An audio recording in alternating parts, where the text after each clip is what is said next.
인도 문화에서는 정신이 밖으로 빠져나와서 독자적인 영역을 계속 유지할 수가 있습니다. 계속 유지할 수 있다고 보는 거예요. 그 유지 중에서 하나는 변화로 보느냐, 변화로 상속하느냐, 하나는 실체로 상속하느냐, 이렇게 보는 거예요. 그래서 중국에서는 육체하고 정신이 붙어 있다라고 생각하기 때문에 물질 중심일 수밖에 없어요. 그래서 내 정신을 잘 보관하는 요 육체를 잘 처리해야 돼. 이번에 안 되면 다음에 안 되면 그 다음에. 이게 윤회론적인 사고예요. 근데 동아시아는 그 윤회론에 매몰되지 않아요. 지금 당장 어떤 방식으로는 처리를 해야 돼. 그게 도노입니다. 불교는 원래 정신주의에서 출발했지만 결국 물질주의로 오게 된 거예요. 이게 중국 문화, 여기 섞인 거죠.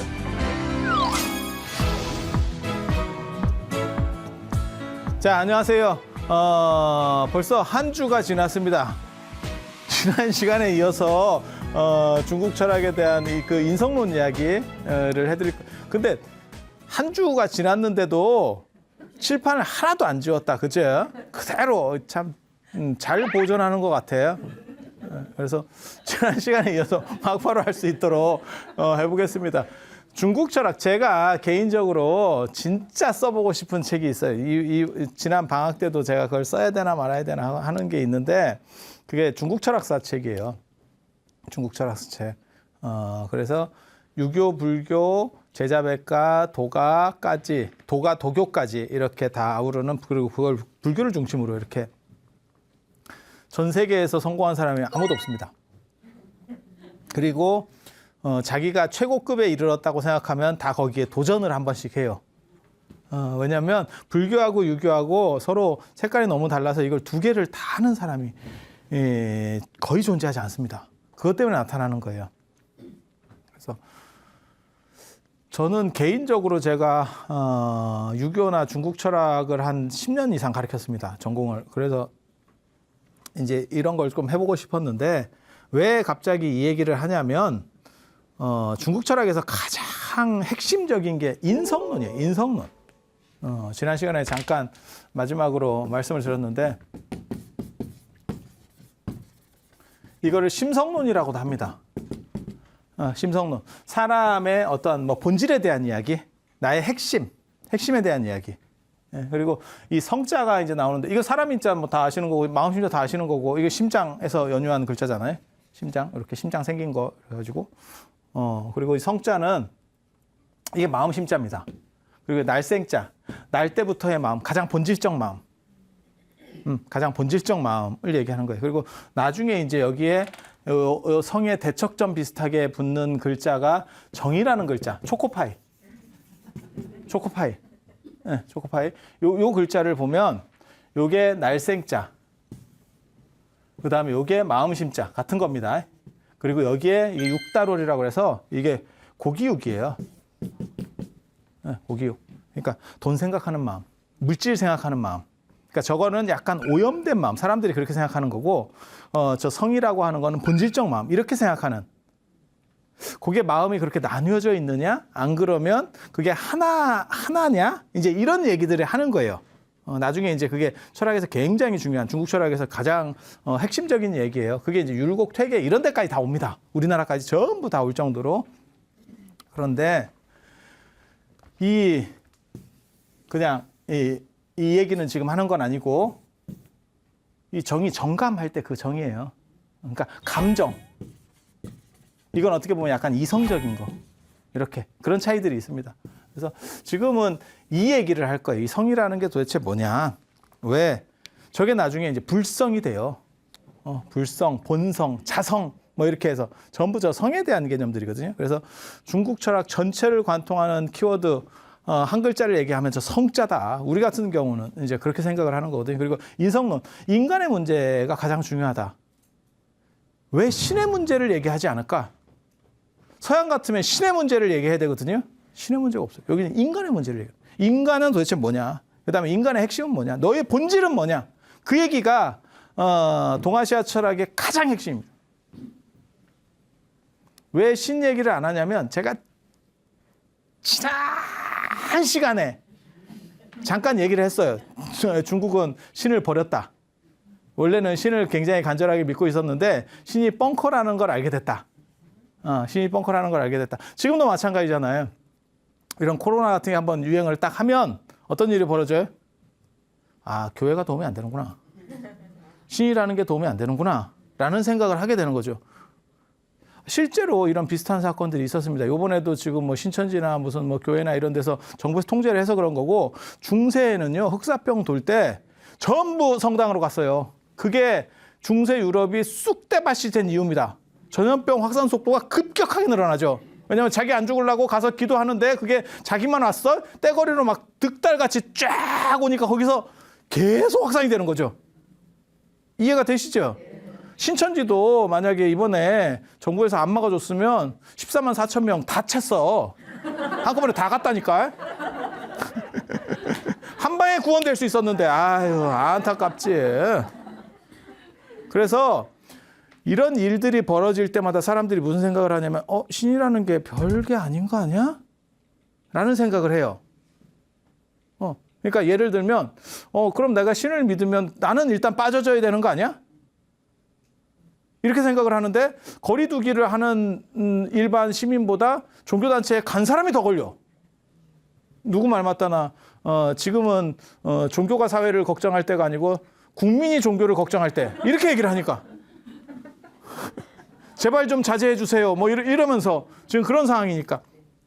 그럼 불교도 비슷한 거 아니냐? 불교는 안 그래요. 불교는 약간 상황이 다릅니다. 불교가 뭐 코로나를 걸렸냐 안 걸렸냐 그걸 얘기하는 게 아니고, 불교는 지금 살았을 때 인간이 행복할 수 있느냐. 동아시아 종교의 특징들이 그거예요. 동양 종교의 특징이 인간 중심적이에요. 그리고 네가 행복하냐에 대한 문제예요. 초점이. 죽은 뒤에 뭘 어떻게 되고 신이 나를 보호해주고 그게 초점이 아닙니다. 인간의 행복 문제. 지금 행복할 수 있다면 죽은 뒤에 사후세계가 있으면 거기서도 행복할 수 있다. 안에서 새는 바가지가 밖에서도 새지. 딱 이런 거거든요. 그래서 불교의 본질은 사실은 저거예요. 부처님이 왜 출가하셨어요? 행복, 완전한 행복과 자유를 찾아서 출가하시는 거예요. 그리고 그거를 따라서 배우려고 하는 게 스님들인 거예요. 근데 종교가 나중에 이제 불교가 제도 종교화 되면서 이제 여러 가지 이런 뭐 가피나 뭐 축복이나 이런 식 개념들이 자꾸 덧대지는 거지, 실제로 본질은 저거예요. 그래서 그런 식이 존재하는데, 불교는 그게 플러스 알파로 들어오는 거고, 유신론적 종교는 신에 대한 절대성이 존재하는 거예요. 그래서 지금같이 무슨 이런 집단 전염병이 생겼을 때도 사람들이 신이라는 게 과연 방패막이가 될 수 있냐? 라고 생각을 할 수 있는 거죠. 근데 과거에는, 옛날에는 이런 세균이라든지 바이러스에 대한 개념이 없잖아요. 이때는 도대체 어떻게 했을까? 이때는 신에 대한 의심을 어디서 시작했을까? 제일 중요한 게 전쟁이에요. 전쟁이 났을 때 기도 열심히 하는 사람이 이기냐? 윤리적인 사람이 이기냐? 지금 그 얘기를 하는 거예요. 신을 믿는다고 더 이기냐? 이제 그 문제가 벌어지는 거예요. 그래서 중국도 처음에는 신을 절대적으로 믿었다니까요. 그래서 왕권 신수처럼 신에 대한 권위를 가지고 지배를 해요. 그래서 이 하제라는 게 뭐냐면 하늘에 상제가 있어.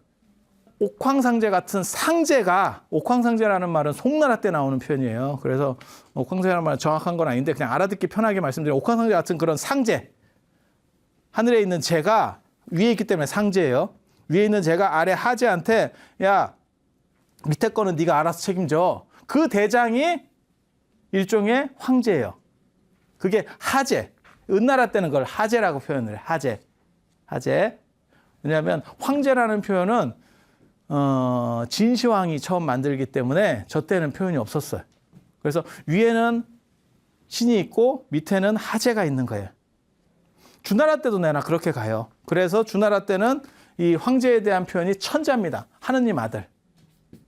하느님 아들. 예수만 하느님 아들이 아니에요.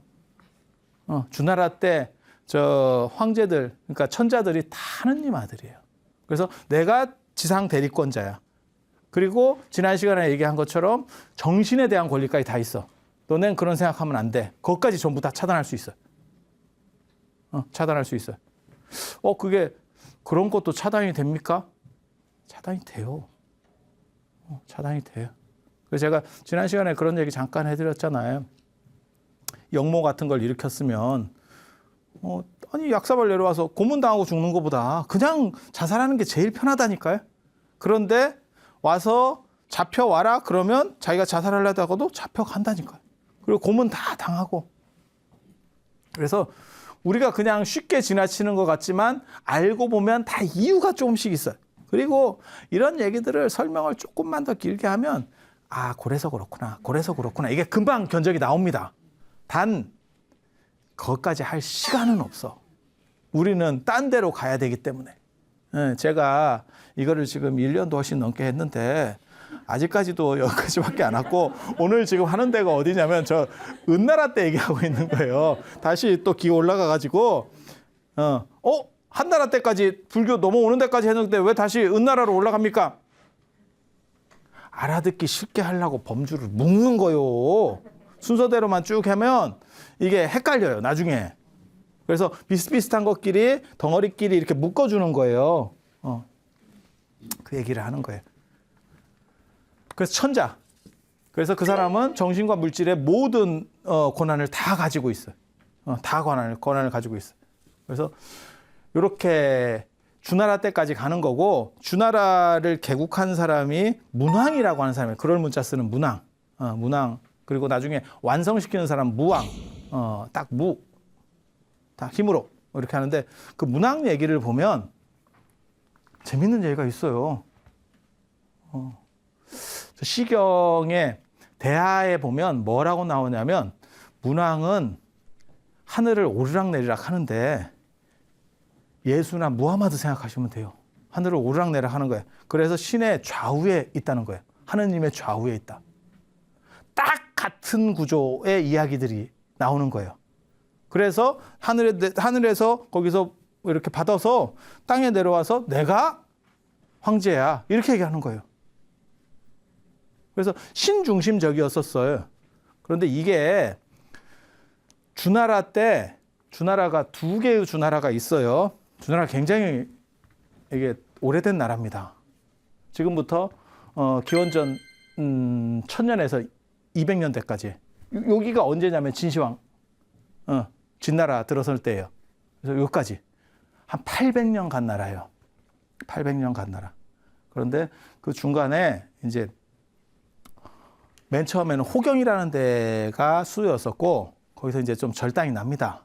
그래서 거기서 서주가 호경 시대를 서주라고 그러고 한번 천도를 해요. 이제 포사라고 하는 포사 아세요 혹시? 포사? 얼굴 이쁘기로 아주 유명한 포사라고 하는 여자가 있는데 걔가 뭐 이게 비단 찢는 그 소리를 좋아하고 그 다음에 비단 찢는 소리가 좋대. 비단 찢는 소리를 좋아하고 그 다음에 웃지 않는 미인이에요. 얼음같이 얼음 공주지. 근데 유일하게 이렇게 듣기 좋아하는 게 비단 찢는 소리하면 살짝 웃을까 하는데 웃는 사건이 벌어져요. 그게 봉화가 잘못 올라와가지고 군대들이 막 이렇게 휘둘리니까 막 이렇게 막 수도로 막 군대들이 모이고 이러면서 막 혼란스러우니까 그거 보면서 웃었대. 뭐 변태요? 그래서 왕이 저 주나라 천자가 그거 이제 웃게 하려고 자꾸 봉화를 올려요. 그러다 나중에 어떻게 됐겠어요? 진짜 군대가 쳐들어왔는데 유목민이 쳐들어왔는데 봉화를 올리니까 아무도 오지 않았다. 이렇게 해서 나라가 골로 가서 옮겨요. 낙양으로 수도를 천도를 한다고. 그게 이제 포사인데 저는 사실 이런 식의 스토리들을 굉장히 안 좋아합니다. 각 나라 망할 때 보면 뭐 포사만 나오는 게 아니고 뭐 달기도 나오고 그 다음에 뭐 저기 양귀비 나오고 뭐 어떻게 하는데 여자는 실권이 없습니다. 이것들이 지그들이 잘못해놓고 다 덮어 씌우는 거예요. 아니 비단 찢는 소리를 좋아할 수도 있어. 누가 찢으래? 그 얘기는 뭐냐면 비단 찢는 소리를 좋아하니까 그걸 자꾸 찢는 바람에 국고가 탕진됐고 그 다음에 자꾸 봉화 같은 걸 오갖고 사람들 이렇게 혼란한 그런 퍼레이드를 보면서 야 되게 재밌어요 이러니까 그걸 계속 해줘가지고 나중엔 군사를 동원할 수 없었다 이런 건데 그거는 남성주의적 기록입니다. 철저하게. 그러니까 남녀차 속에서 여성을 비하시키고 모든 책임을 여자한테 전가시키는 그런 거예요. 우리 이게 유교나 동아시아 문화의 어떤 굉장히 비열한 행태거든요. 저는 거기에 이제 분노를 금치 못하는데 우리 조상들도 그랬잖아요. 뭐 임진왜란 때 안 그러면 저 몽고 전란 때 그때 여자들이 이렇게 잡혀가지고 뭐 이렇게 하고 오면 그건 네가 지가 못 지켰지. 그럼 여자가 끌고 가는데 그러면 뭐 어떻게 하라고. 그래서 여자가 뭐 잘못된 일을 당하면 그건 네 책임이다. 요즘도 그런 얘기 하잖아요. 그래서 무슨 뭐 성희롱을 하면 옷차림이 그래서 그렇다. 뭐 하고 다니는 행색이 그렇다. 행색이 그렇다고 그렇게 하는 게 정당화되는 게 아니오. 행색은 자기 마음이지. 아니 그렇잖아요. 그렇게 가는 거예요. 그래서 여자들한테 이렇게 책임을 전가하는 건 진짜 안 좋은 행태예요. 그래서 약자를 뭐랄까 이렇게 방패막이로 해서 자신의 정당화시키는 아주 안 좋은. 그래서 서쪽 호경에서 수도할 때 이거를 이제 서주라 그러고 그 다음에 이제 동쪽으로 넘어오면 이걸 동주라 그래요. 동주라고. 그래서 이 동주 시대가 이제 낙양으로 수도가 여기서 이제 관중으로 처음으로 이제 문화의 중심이 관중 쪽이 되는 거예요. 저 낙양 쪽에 또 바로 옆에 뭐가 있냐면 장안이 있어요. 낙양 장안. 여기가 이제 서면이라고 하는데 서쪽에 있어서 그걸 섬서성이라고 그러는데 그쪽 이제 세력으로 점점점 이제 역사의 중심이 그쪽으로 옮겨가는 거예요.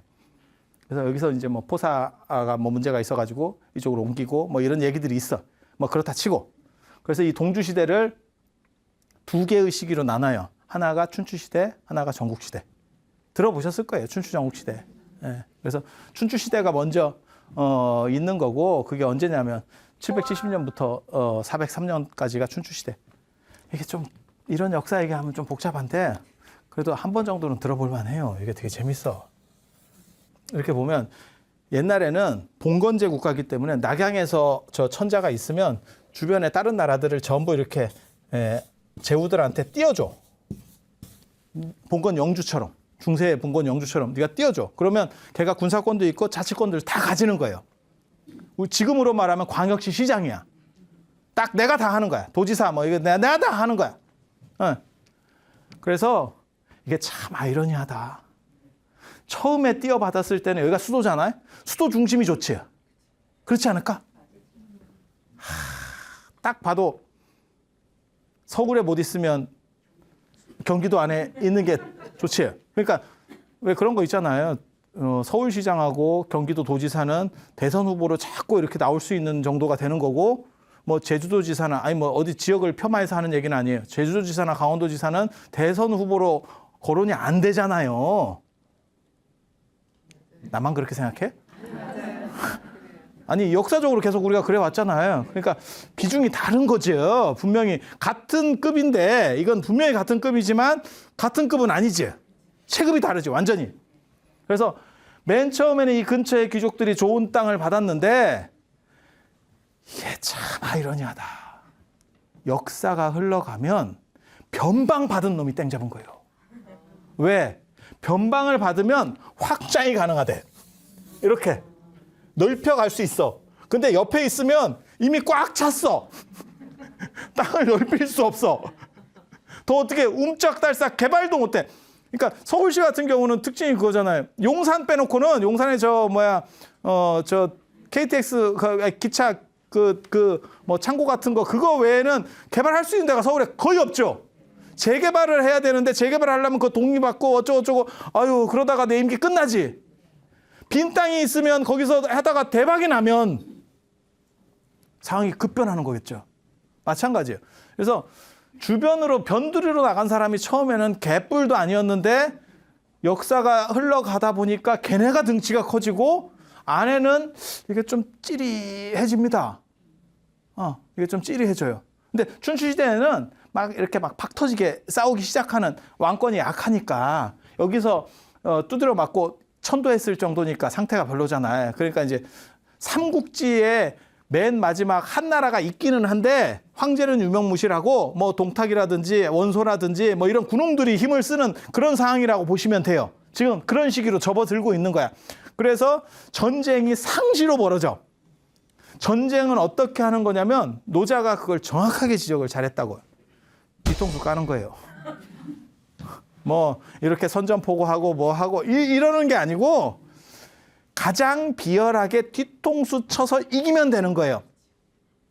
이런 상황이 되면 인간의 지력이라는 게 절대적으로 필요하게 되고 신에 대한 믿음은 쓸모가 없어요.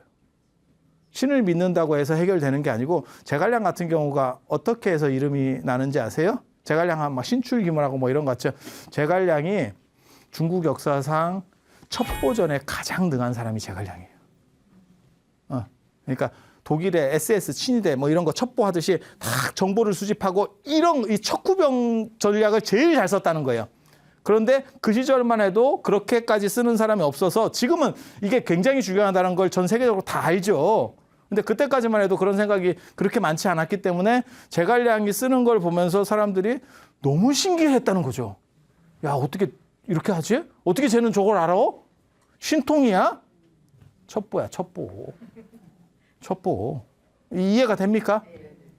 그래서 그런 거는 전부 머리로 판단하는 거잖아요. 이쪽에 군대를 배치하고 뭘 어떻게 하고 짝짝짝짝 이렇게 가는 거잖아요.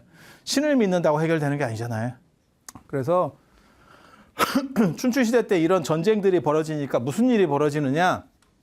사람의 지력, 인성이라고 하는 것들이 점점 강조가 되는 거예요. 그래서 그 이전 시대를 보면 춘추시대가 초기까지만 하더라도 무슨 생각을 하냐면 신을 믿었기 때문에 이 상제라고 하는 신을 믿었기 때문에 이 신들을, 이 신 이름입니다. 제가 신 하느님이에요. 이 천도 하느님이에요. 하느님의 정체가 사실은 이겁니다. 우리나라에서 하느님이 보고 와서 우리나라 만사할 때 그 하느님이 제하고 천입니다. 이게 원래 하나라 때 믿던 신, 그 다음에 주나라 때 믿던 하느님의 이름이고, 이거 은나라 때 하느님의 이름이에요. 그래서 이렇게 올라가는 건데, 그래서 시경에 보면 뭐가 나오냐면 천생증민이라고 이게 많은이라는 뜻이에요. 그래서 하늘이 뭇 사람들, 뭇 백성들을 다 만들었다, 냈다. 이런 얘기거든요. 그리고 여기 보면 상제가 하느님이에요. 하느님이 하민 모든 백성들을 이게 여기서는 선이라는 뜻이에요. 백성들을 선하게 만들었다. 그래서 그 본성이 항상한 것 같다. 그러니까 성에 대한 개념은 약해요. 신 중심이기 때문에 신이 인간을 만들었다. 그 개념이에요. 신이 인간을 만들었다. 그런데 그 신이 제기도 하고 천이기도 한데 이 신이 옛날에는 절대신이었거든요. 절대신이었어요. 절대신의 속성은 어디든 선합니다. 그러니까 인간이 저런 절대적으로 선한 신이 인간을 만들면 그 인간은 본질적으로 선하다라는 생각이 존재하는 거예요. 그게 성선설의 기본입니다. 성선설의 기본. 그런데 이게 논어가 공자잖아요. 공자 때만 돼도 이런 성에 대한 생각, 그러니까 신이 역할을 많이 할 때는 이 성에 대한 생각이 줄어요. 이건 인간을 대표하는 거기 때문에. 근데 신에 대한 역할에 대해서 사람이 점점 회의적이면 이 비율이 점점 높아집니다. 그러니까 성과 신은 맞보기예요. 성과 신은. 인간이 점점 합리적일수록 르네상스가 되면 천주교가 골로 가는 겁니다. 유럽의 중세, 그렇게 해서 신중심적 사회가 되면 그러면 인간의 이성이라고 하는 거는 작용할 게 없어요. 그래서 뭐라고 그때 나오냐면 철학은 신학의 신여다. 이런 말이 나오는 거예요. 그냥 시다발이다. 신이 그렇게 하락하면 하는 거고 신의 당위성을 세워주는 정도지 철학이 뭐가 있냐 이렇게 얘기하는 거예요.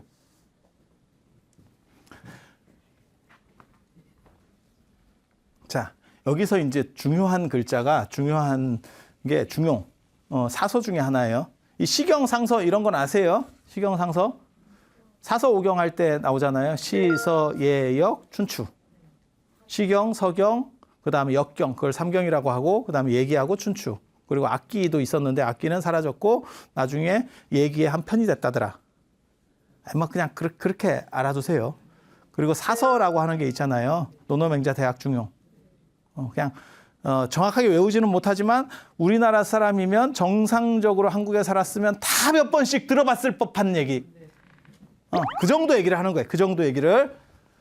그래서 중용에 보면 이게 공자의 손자인 자사라고 하는 사람이 썼다는 아주 단편적인 글이에요. 원래는 얘기 안에 있는 수록되어 있는 건데 그걸 나중에 뽑아낸 거거든요. 여기 보면 천명지위성이 이게 첫 구절입니다. 중용 수삼구 중에 첫 구절이에요. 하늘이 명한 것이 성이라는 거예요. 그러니까 신이 인간에게 성을 부여했대. 이 신은 착한 신, 절대신. 그러면 이 성은 어때요? 선한 거죠. 이 구조를 만들었는데, 그러니까 기독교로 말하면 여호와 야훼가 인류 전체를 만든 거죠. 그리고 단 기독교 논리 구조 속에서는 거기서는 입김만 넣었다. 그러니까 그게 여호와의 일부 속성이냐 아니냐인데 여기서는 뭐라 그러냐면 신의 속성이 들어온 게 성인 거예요. 신의 속성이 들어온 게 성이야. 어려워요? 아니야. 이게 별로 안 어려워. 네, 별로 안 어려워. 자발.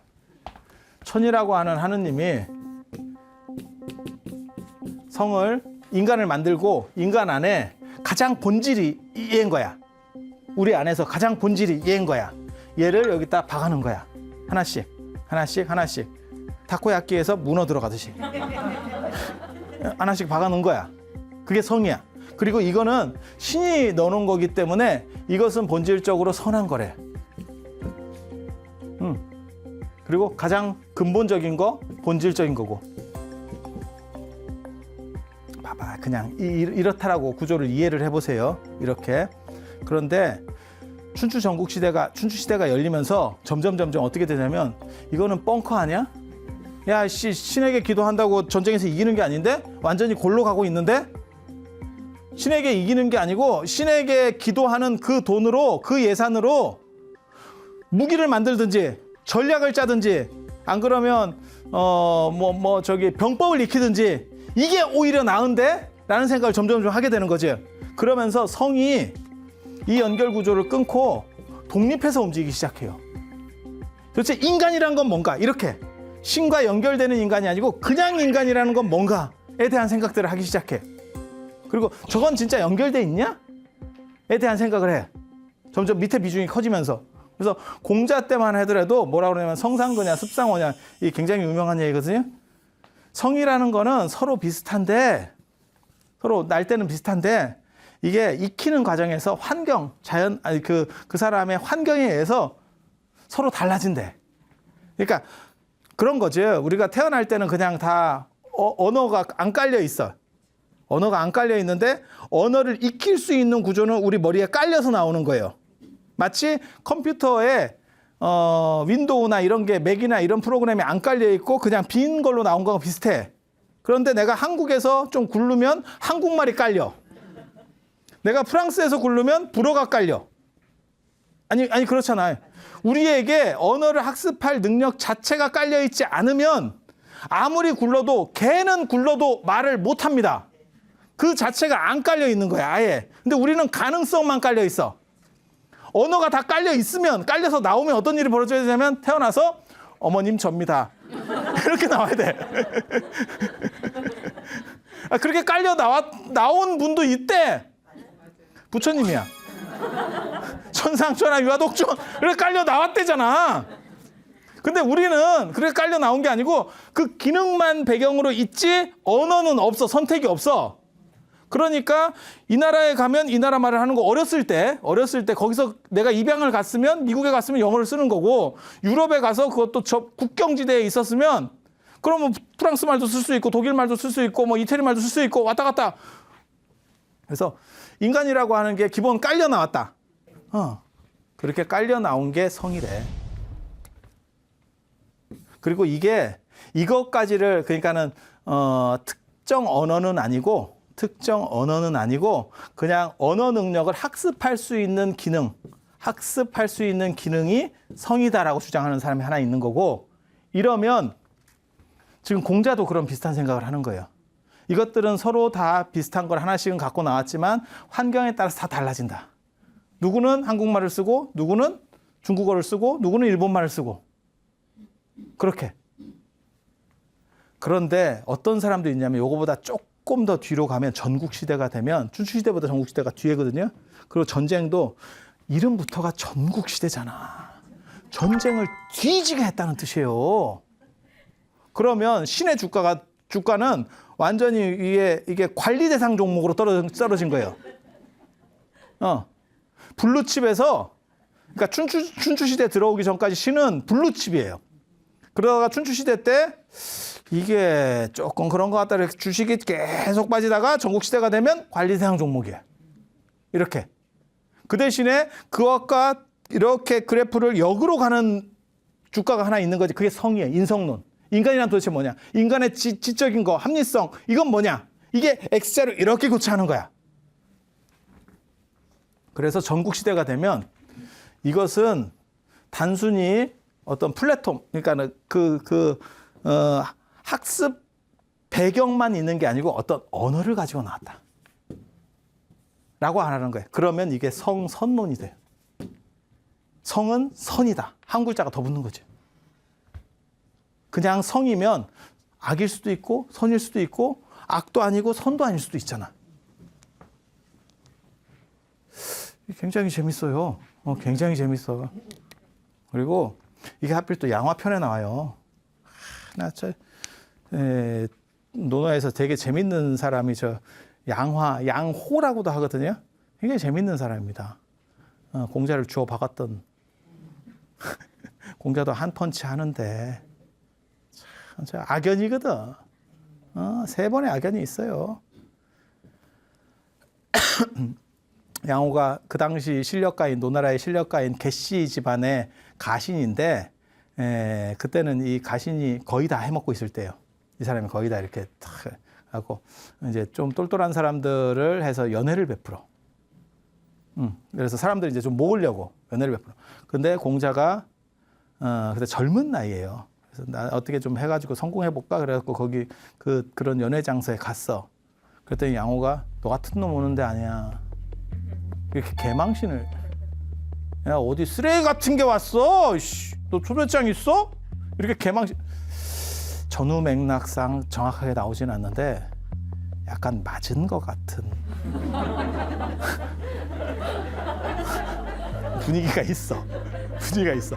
공자가 한 주먹 합니다. 등치도 크고 아버지가 무관 출신이라가지고 한 주먹 하고 그러는데 좀 맞은 것 같아요. 그래서 이게 많이 남지. 그래서 나중에 공자가 좀 뜹니다. 이제 세월이 흘러가지고 공자가 떠.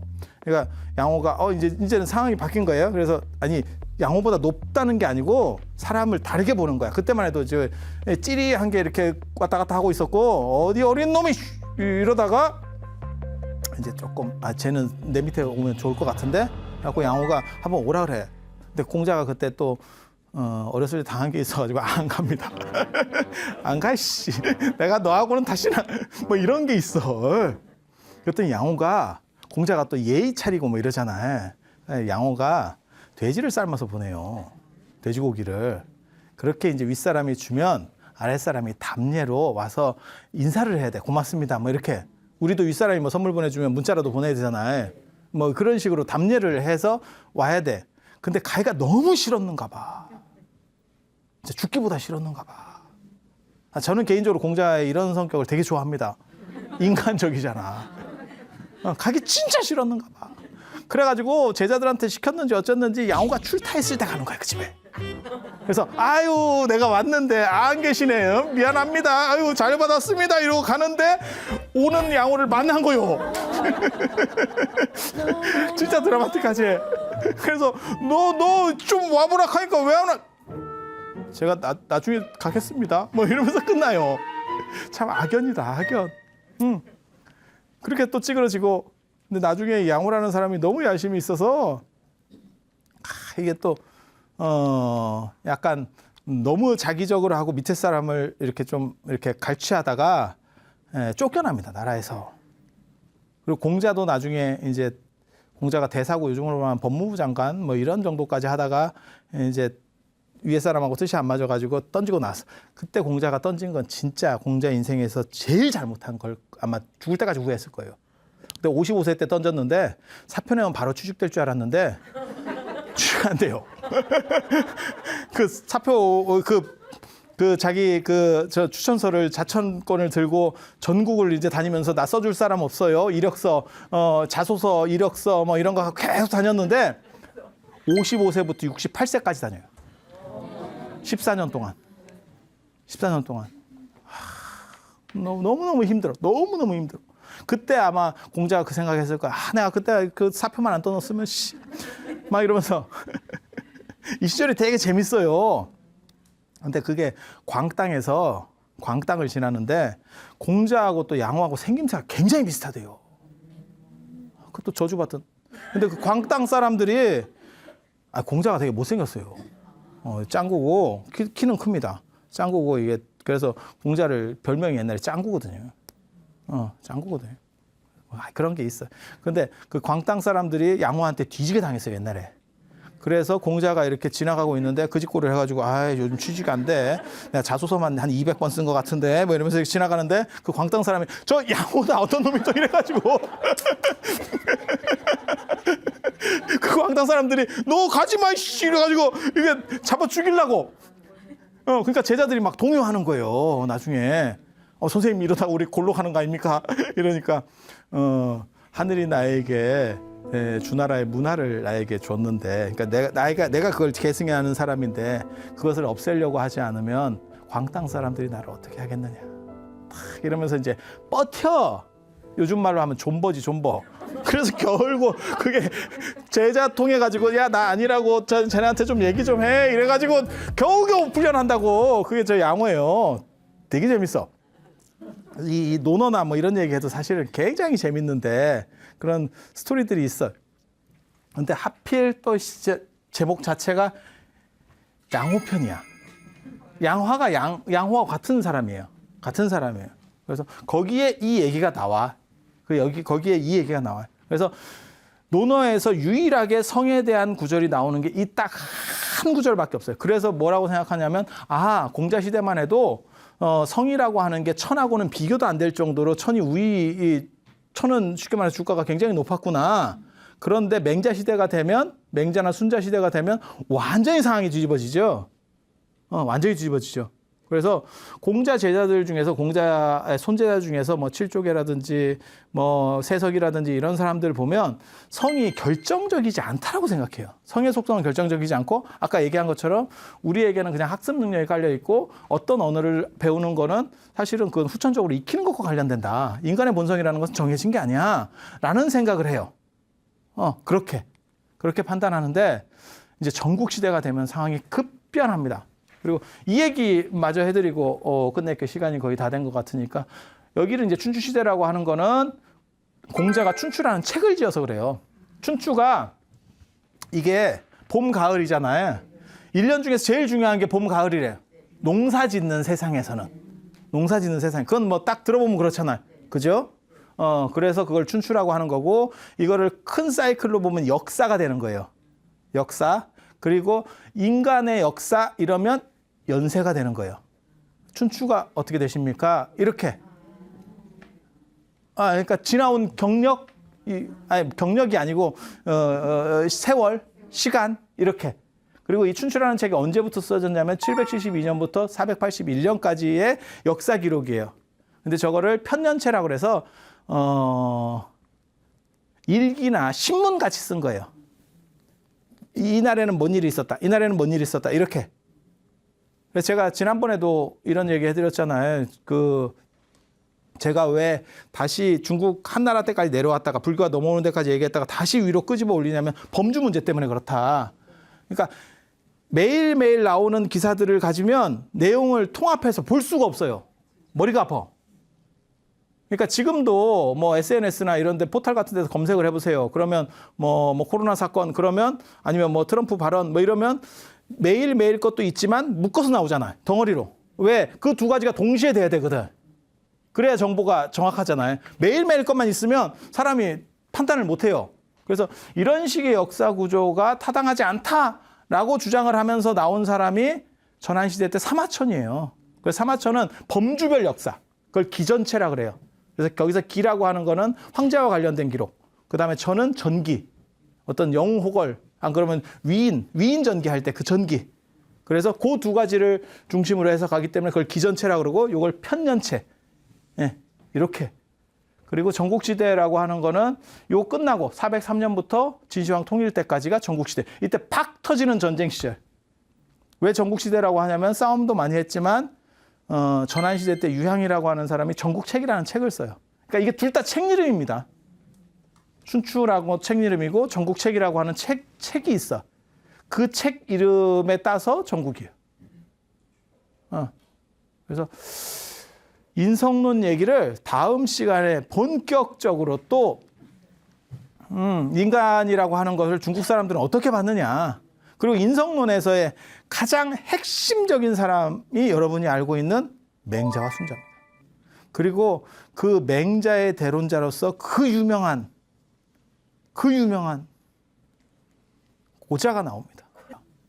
그래서 그런 거기에 얽혀있는 진귀한 이야기들 언제 또 하겠어요?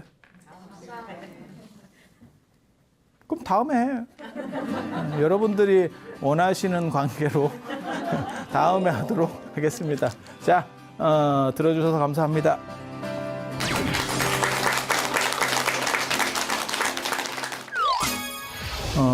3년 동안 어떤 새가 있는데 울지도 않고 날지도 않고 있다.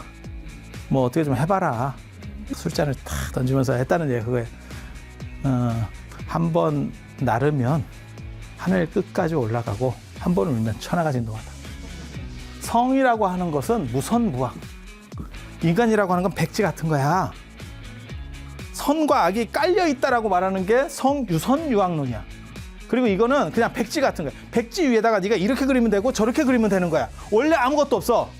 그럼 신이 실수한 거 아니야? 신이 실수했으면 신은 완전체가 아니잖아. 이 얘기가 되는 거예요.